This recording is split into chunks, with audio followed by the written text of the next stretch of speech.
Assalamualaikum warahmatullahi wabarakatuh. Bismillahirrahmanirrahim. Kali ini saya akan membahas tentang pengertian dan filosofi dari pembiayaan kalau di bank syariah dan kredit kalau di bank konvensional. Filosofi dari kedua jenis bisnis utama dari bank konvensional yaitu kredit, demikian juga di bank syariah adalah pembiayaan. Kita lihat pengertian pembiayaan sesuai pasal 1 Undang-Undang Perbankan Syariah nomor 21 tahun 2008. Pembiayaan didefinisikan adalah penyediaan dana atau tagihan yang dapat dipersamakan dengan itu berdasarkan persetujuan atau kesepakatan antara bank syariah dan pihak lain yang dibiayai untuk mengembalikan dan atau tagihan tersebut setelah jangka waktu tertentu dengan imbalan atau bagi hasil sesuai akad yang telah disepakati. Nah, kalau kita lihat di bank konvensional sebagai bisnis utamanya adalah kredit, pengertian dari kredit sesuai pasal 1 ayat 11 Undang-Undang Perbankan nomor 10 tahun 88 hampir mirip nih. Penyediaan uang atau tagihan yang dapat dipersemakan dengan itu berdasarkan persetujuan atau kesepakatan pinjam meminjam antara bank dengan pihak lain yang mewajibkan pihak peminjam atau debitur untuk melunasi hutangnya setelah jangka waktu tertentu dengan jumlah bunga, imbalan atau pembagian keuntungan. Ini pengertian dari kredit. Nah, di dalam unsur-unsur pembiayaan maupun kredit itu hampir secara definisi hampir setara ya. Jadi suatu tindakan atas dasar perjanjian di mana dalam perjanjian tersebut terdapat jasa dan balas jasa atau prestasi dan kontraprestasi yang keduanya dipisahkan oleh unsur waktu. Kemudian, penyerahan nilai ekonomi sekarang atas kepercayaan dengan harapan mendapatkan kembali suatu nilai ekonomi yang sama di kemudian hari. Nah, atau suatu hak yang dengan hak tersebut seseorang dapat mempergunakannya untuk tujuan tertentu dalam batas waktu tertentu dan atas pertimbangan tertentu pula. Ini unsur-unsurnya. Kemudian di dalam filosofi dasar perkreditan kalau di bank konvensional dan pembiayaan ya. Dari gambar terlihat ya, financing atau loans, ada risk dan ada debt. Ya, ada good credit, ada bad credit.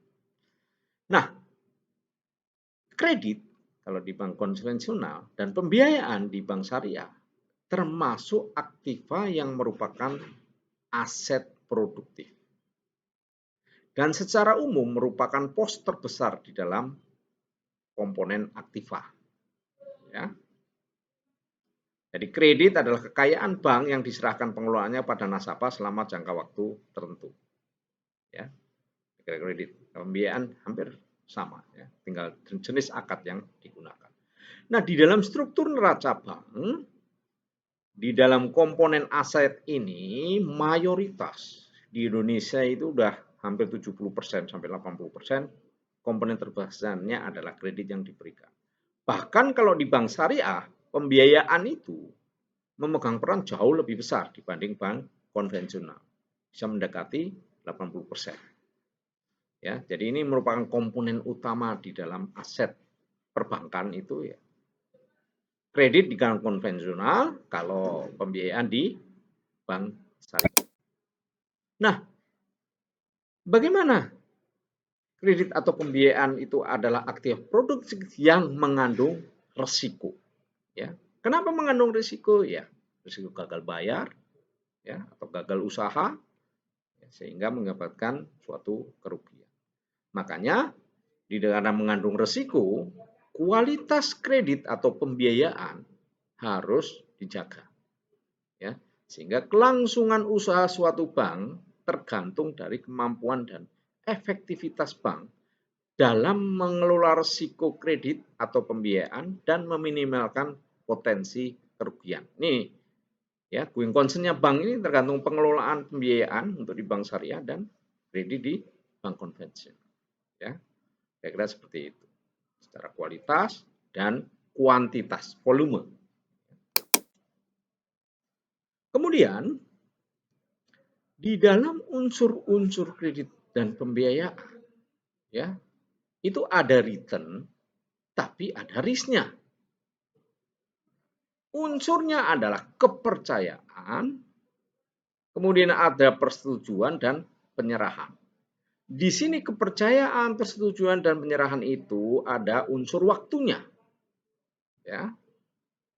Nah, kira-kira siklus daripada unsur-unsur di dalam pembiayaan dan kredit seperti ini ya. Ada kepercayaan, persetujuan, penyerahan dan ada unsur waktu. Kemudian kalau kita lihat di dalam struktur neraca bank yang memberikan pembiayaan ataupun kalau bank syariah ya, atau kredit di bank konvensional.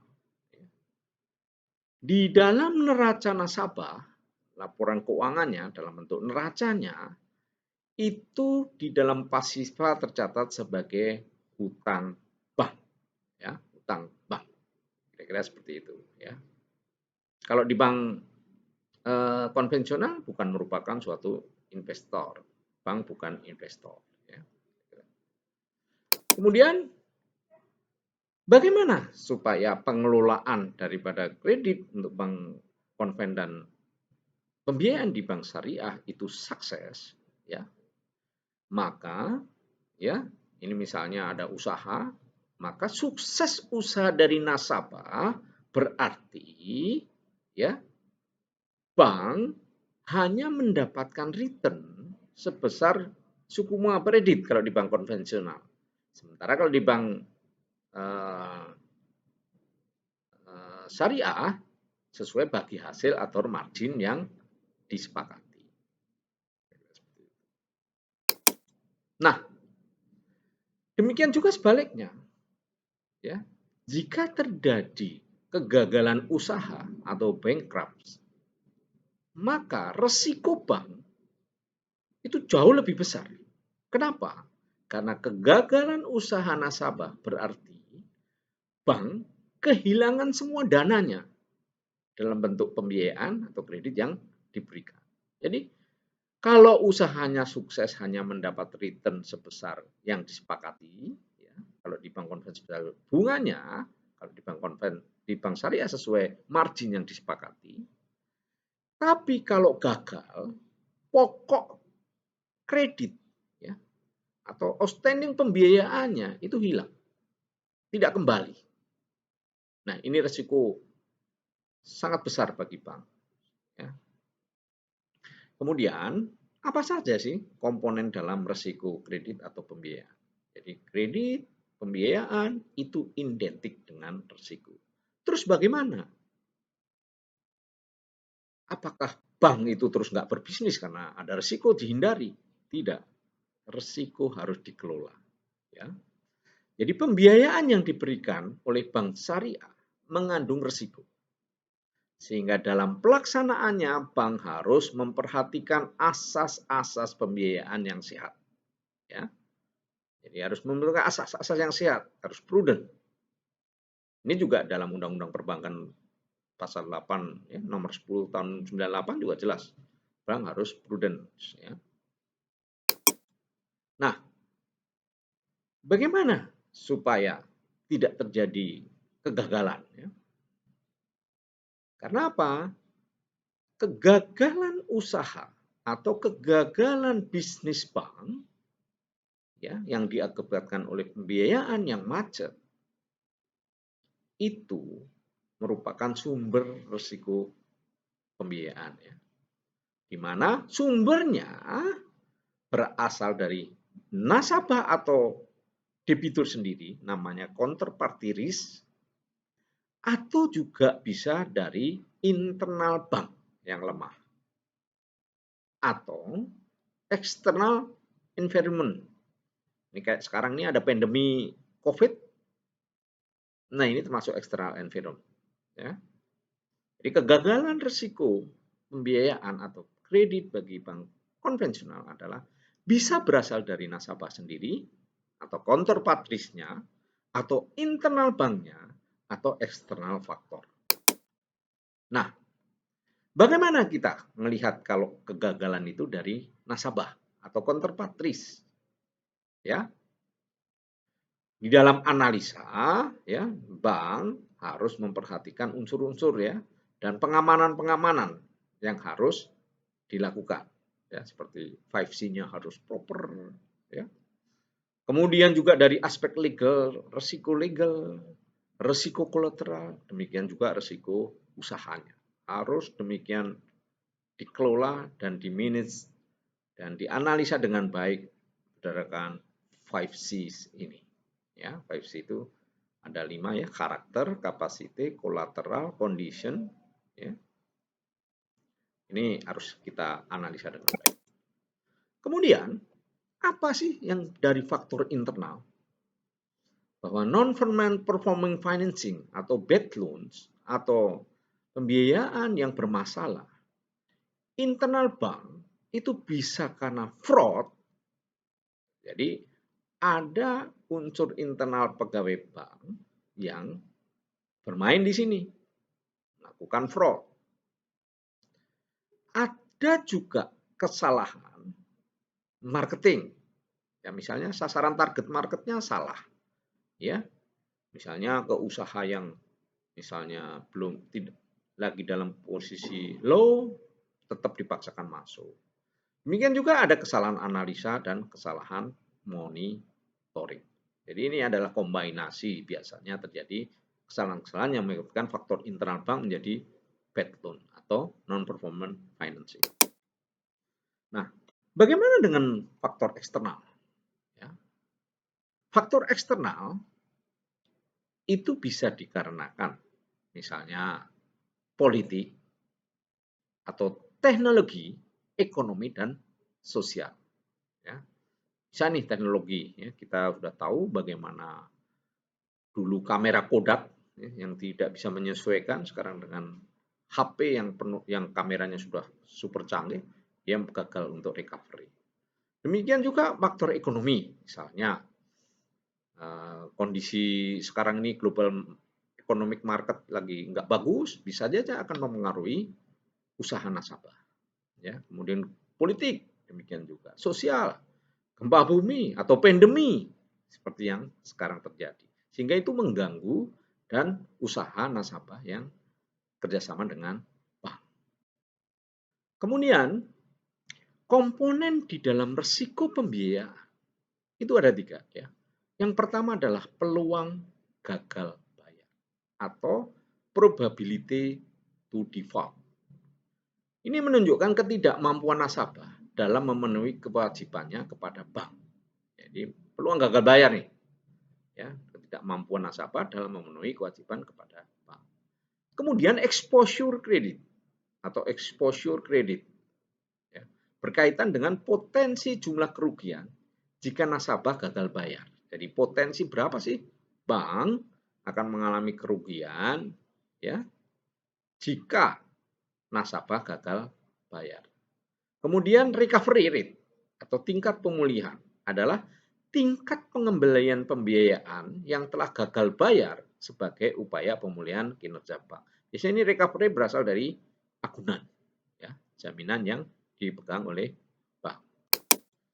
Kemudian resiko bank itu adalah, ya, resiko pembiayaan itu merupakan resiko utama bank.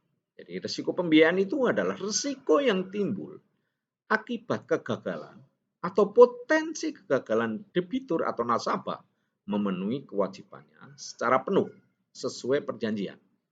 Baik karena tidak mampu atau tidak mempunyai niat baik atau karena sebab-sebab lain sehingga bank mengalami kerugian. Ini risiko utama bank syariah itu ya, risiko pembiayaan. Ya. Nah, risiko-risiko ini ya, baik karena risiko bisnis atau risiko non bisnis atau sumber-sumber eksternal dan internal, ini harus dilakukan mitigasi risiko. Ya, jadi bank harus melakukan mitigasi agar risiko itu terkelola dengan baik, bukan dihindari, tapi terkelola dengan baik. Nah, untuk meminimalkan risiko, bank harus melakukan mitigasi sebelum menyalurkan pembiayaan.